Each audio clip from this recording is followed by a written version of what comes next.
तो बीती रात महाराष्ट्र के वजीर आला देवेंद्र फडणवीस ने शिवसेना चीफ उद्धव ठाकरे से मुलाकात की। जराये के मुताबिक दोनों के बीच डिप्टी सीएम और काबीना के तौसी के मामले पर बातचीत हुई। काबीना के तौसी पीर से कब्ल होगी। समझा जाता है कि नए चेहरों को काबीना में जगह देने के साथ साथ बीजेपी हलीफ जमातों को भी खुश करने की कोशिश करेगी। और हमारे नुमाइंदे अमित राय मुंबई से इस वक्त फुल लाइन से जुड़ रहे हैं, उनसे बात करेंगे। अमित, देवेंद्र फडणवीस और शिवसेना चीफ उद्धव ठाकरे की मुलाकात हुई कल रात, क्या माने निकाले जा रहे हैं इस मुलाकात के? देखिए, जैसे ही ये मुलाकात जो है देर रात मातोश्री को हुई, उसके बाद से सीएम ने खुद ट्वीट करके जानकारी दी कि मंत्रिमंडल विस्तार को लेकर जो है उनके और उद्धव के बीच में चर्चा हुई। क्योंकि मंत्रिमंडल विस्तार की अटकलें जो है बहुत दिन से लगाई जा रही है, लेकिन कहीं ना कहीं कुछ न कुछ पेच जो है जरूर फंस जा रहा है। मैं आपको एक जानकारी दूं कि अभी जो है महाराष्ट्र में मुख्यमंत्री सहित 37 मंत्री हैं, यानी 37 मंत्री हैं जो राज्य को चला रहे हैं। लेकिन इसमें जो है 3 पद जो है अभी खाली हैं। 2018 में कृषि मंत्री जो है पांडुरंग फुंकर, उनकी मृत्यु हो गई थी, तो उनका एक पद जो है अभी रिक्त है और कृषि मंत्री का जो चार्ज है वो राजस्व मंत्री चंद्रकांत पाटिल को दिया गया है। उसी तरह जो है तत्कालीन स्वास्थ्य मंत्री दीपक सावंत ने भी इस साल की शुरुआत में इस्तीफा दे दिया था और उनका भी पद जो है स्वास्थ्य मंत्रालय का वो अतिरिक्त प्रभार जो है पीडब्ल्यू मंत्री एकनाथ शिंदे को दिया गया है। और वहीं दूसरी तरफ संसदीय कार्य और खाद्य आपूर्ति मंत्री है गिरीश बापट, जो पुणे से जो है लोकसभा सांसद चुने गए हैं, तो उनका जो पोर्टफोलियो है वो भी खाली है और उनका पोर्टफोलियो जो है 2 मंत्रियों के पास है, शिक्षा मंत्री विनोद तावड़े और पर्यटन मंत्री जयकुमार रावल। यानी 3 मंत्री पद जो है अभी खाली है और हमारे सूत्र जो बता रहे हैं कि 5 मंत्री जो है नए बन सकते हैं अगर मंत्रिमंडल विस्तार होता है। अमित, एक चीज और जानना चाहूंगा, डिप्टी सीएम को लेकर भी चर्चा हुई है, खबर आ रही है कि डिप्टी सीएम को लेकर चर्चा हुई है, तो क्या शिवसेना से कोई डिप्टी सीएम बन सकता है? इस ताल्लुक से कोई जानकारी मिल पा रही है? देखिए, जो हमारे सूत्र बता रहे हैं कि बीजेपी ने डिप्टी सीएम का पद जो है ऑफर किया, लेकिन इस पद को लेकर शिवसेना में ही आंतरिक कलह जो है मची हुई है। शिवसेना चाहती है और उद्धव ठाकरे खुद चाहते हैं कि सुभाष देसाई जो बाल ठाकरे के बहुत करीबी थे और इस समय वो कैबिनेट मंत्री हैं, इंडस्ट्री मिनिस्टर हैं, उन्हें जो है डिप्टी सीएम बनाया जाए। लेकिन वहीं दूसरी तरफ जो है शिवसेना के जो दूसरे कैबिनेट मिनिस्टर हैं एकनाथ शिंदे, जिनका प्रभार है वो पीडब्ल्यूडी मंत्री है और काफी कद्दावर नेता माने जाते हैं, उन्होंने 2 दिन पहले जो है अपने 25 विधायकों के साथ जो है लेकर उद्धव ठाकरे से मुलाकात की, अपना शक्ति प्रदर्शन किया। जो हमें जानकारी आई वो चाहते हैं उन्हें वो पद उप मुख्यमंत्री का पद मिले। तो शिवसेना में ही डिप्टी सीएम के पद को लेकर आपसी जो कला है वो लगातार सामने आ रही है। उद्धव ठाकरे जो है लगातार बैठक कर रहे हैं और इस जो अशांत जो वातावरण है उसे शांत करने की कोशिश में लगे पड़े हैं। तो जो हमारे सूत्र बता रहे हैं कि अगर ये मंत्रिमंडल विस्तार हुआ तो ये कल होगा।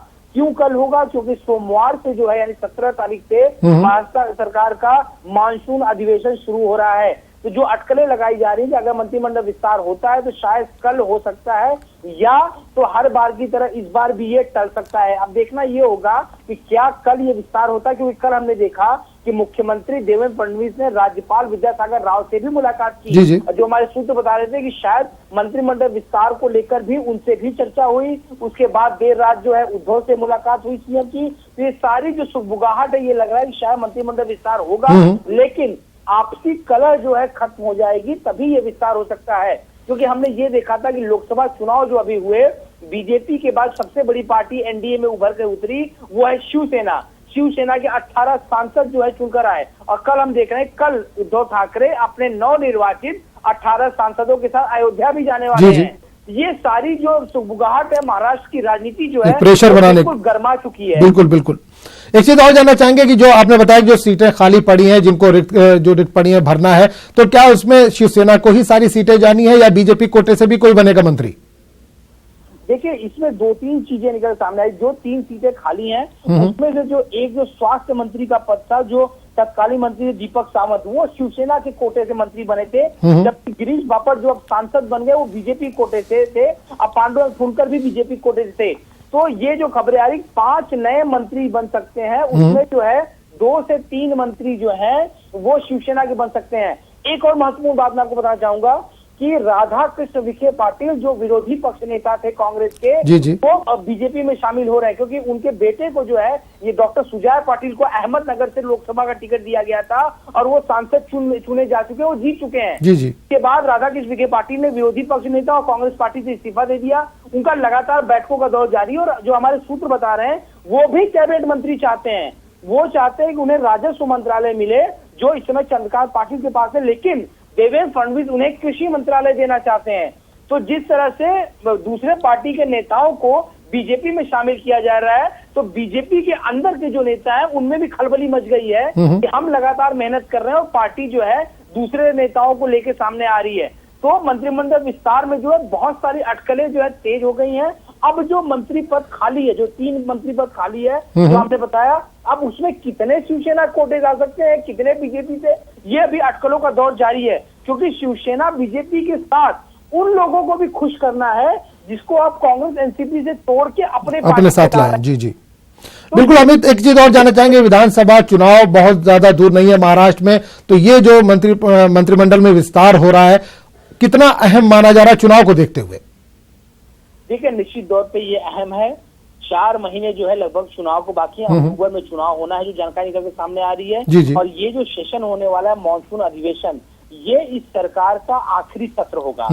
तो इसके पहले ही आपको जो है, आपको सीटें जो है, जो मंत्रिमंडल का विस्तार है या उप मुख्यमंत्री का जो पद है, इन चीजों को लेके क्लियर करना पड़ेगा। क्योंकि हमने ये देखा था कि जब ये जो पहले युति शिवसेना बीजेपी में टूट चुकी थी, उसके बाद जब अमित शाह ने मध्यस्थता की और ये युति वापस दोबारा जुड़ी, उसमें एक बात निकल के सामने आई कि 2.5 साल का मुख्यमंत्री होगा विधानसभा में जिसकी सीटें ज्यादा आई, या फिर दोनों ही 2.5 साल का कार्यकाल पूरा करेंगे। लेकिन ये बातें सिर्फ निकल के सामने आई थी, इस पर मोहर लगी थी कि नहीं लगी थी, ये अभी तक जो तय नहीं हो पाया था। लेकिन शिवसेना साफ तौर पे ये कह रही है, हमने देखा था कुछ दिन पहले जो शिवसेना के युवा सेना के जो सचिव है वरुण सरदेसाई, जो आदित्य ठाकरे के कजन भी हैं, उन्होंने साफ तौर पर ट्वीट किया था कि 2.5 साल का फॉर्मूला ही सामने आएगा। क्यों उन्होंने किया था? क्योंकि सुधीर मुनगंटीवार जो वित्त मंत्री है महाराष्ट्र सरकार में, उन्होंने ये कहा था कि मुख्यमंत्री तो बीजेपी का ही होगा। तो अब मुख्यमंत्री पद को लेकर, मंत्रिमंडल विस्तार को लेकर फिर से जो है बीजेपी शिवसेना के बीच आपसी रंजिश निकल के सामने आ रही है। ऐसे में अगर विधानसभा चुनाव आपको लड़ना है और जिस तरह का परफॉर्मेंस आपने लोकसभा चुनाव में दिया है, उसी तरह का परफॉर्मेंस आपको विधानसभा में दिखाना है, तो दोनों ही पार्टियों को एक होके आगे बढ़ना पड़ेगा। और ये दोनों पार्टी एक कब होंगी? जब शिवसेना की मांग जो है बीजेपी पूरा करेगी। तो अब ऐसे में मंत्रिमंडल विस्तार बहुत अहम है, क्योंकि मंत्रिमंडल विस्तार होगा तो कुछ कोटे जो है शिवसेना के खाते में भी आएंगे और कुछ बीजेपी के पड़ेंगे। तो जो आपसी रंजिश है वो खुशी में तब्दील होगी। और जब यहाँ पे दोनों ही पार्टियों में मान मनोबल हो जाएगा, तब जाके दोनों साथ लड़ेंगे, तब जाके एक नया आंकड़ा जो ये कह रहे हैं कि 288 सीटें जो विधानसभा की हैं, 220 हम जीतेंगे। तो 220 कब जीतेंगे? जब दोनों साथ में लड़ेंगे। चलिए, बहुत कैसे लड़ेंगे? जब दोनों आपसी सहमति हो जाएगी। बिल्कुल, बहुत शुक्रिया अमित इस तमाम जानकारी के लिए। जाहिर सी बात है, इंतखाबात करीब है महाराष्ट्र में और अभी से इसकी सरगर्मियां हमें देखने को मिल रही हैं। बहुत बहुत शुक्रिया अमित राय इस तमाम जानकारी के लिए।